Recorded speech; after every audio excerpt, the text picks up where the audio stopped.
আসসালামু আলাইকুম। আমার হাতে যে ফোনটি দেখতে পাচ্ছেন স্যামসাং M40, ফোনটা মূলত নো সার্ভিস। তো আরেক টেকনিশিয়ান ভাইকে দেখাইছে, বাট উনি স্টিলগুলো কাটার পরেও দেখে সেম সমস্যা, বা আইসিগুলো দেখছে নাই, ওনার কাছে এই মডেলের আইসি নাই।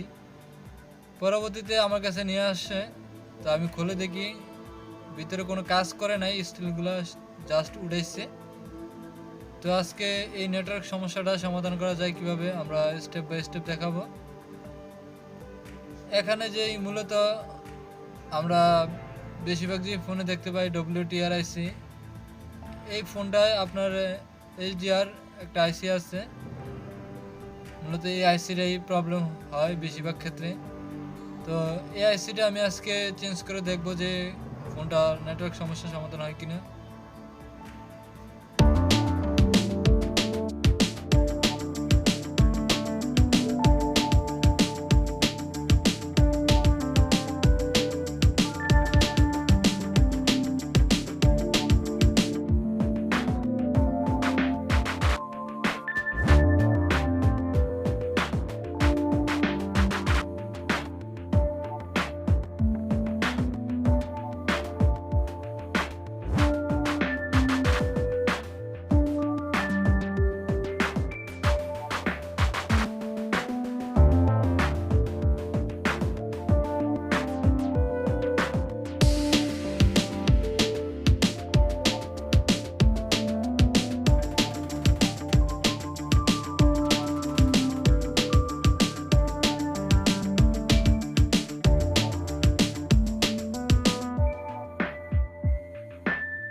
তো আইসিটা আমার লাগানো শেষ। তো মাদারবোর্ডটা একটু ঠান্ডা হইতেছে, এখন আমি আস্তে আস্তে ফিটিং করে চেক দেবো যে নেটওয়ার্ক সমস্যাটা সমাধান হয়েছে কিনা। তো যারা এই সমস্ত কাজ প্রতিনিয়ত করেন তারা এই সমস্ত কাজগুলো ধরবেন, কারণ এই আইসিগুলো খুবই পাতলা টাইপের আইসি। আপনার কাজ করার সময় হালকা চাপ লাগলে ফাইটে যেতে পারে এবং অতিরিক্ত হিট লাগলে আপনার আইসিগুলো ড্যামেজ হয়ে যেতে পারে। তো মূলত এই কাজগুলো করার ক্ষেত্রে আপনার ভালো মানের হটগান হইতে হবে এবং কামের অভিজ্ঞতা থাকতে হবে। তো আমি একটা সিম লাগিয়ে নিতেছি এবং লাগানোর পরে ফোনটা চালু করব। চালু করার পরে দেখবো যে ফোনটা যে নেটওয়ার্ক সমস্যাটা সমাধান হয়েছে কিনা। আর এই সমস্ত ফোনগুলা ধরার আগে দেখবেন যে ফোনগুলা কি রিপেয়ার করা হয়েছে কিনা পুনরায়। যদি কোনো রিপেয়ার করা হয় তাহলে ফাইল দিয়ে দেখতে হবে।